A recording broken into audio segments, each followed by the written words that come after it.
1 Samuel 14:43 through 45. Then Saul said to Jonathan, "Tell me what you have done."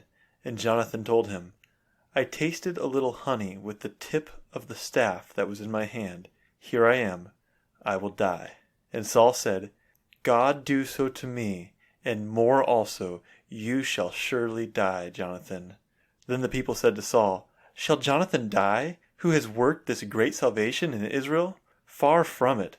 As the Lord lives, there shall not one hair of his head fall to the ground, for he has worked with God this day." So the people ransomed Jonathan, so that he did not die.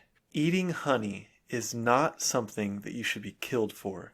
So when someone says, "I ate a little bit of honey, I must die," you know there's got to be a story behind it. And there is a story. Saul told his men, "Cursed is any man who eats any food until it is evening, and I am avenged on my enemies." It was a completely unnecessary curse to pronounce. And the army passed through the forest, and there was honey dripping, but no one touched it, except Jonathan, who hadn't heard what his dad said, and he tasted some of the honey. And when the story comes out, Jonathan says, "I must die," and Saul agrees. Fortunately, the people knew that he should not die, and they ransomed him.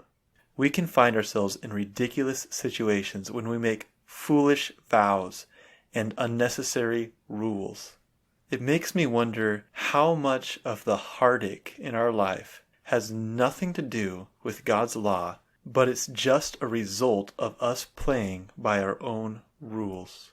Maybe you're stressing yourself out with expectations and demands and prohibitions that never came from the Lord. We need the faithfulness to follow God's laws and the humility to let go of our own. Speak Lord is a resource of the Palmer Seventh-day Adventist Church. Find us online at palmerak.adventistchurch.org and at pastorryanrogers.com. Speak Lord, your servants are listening.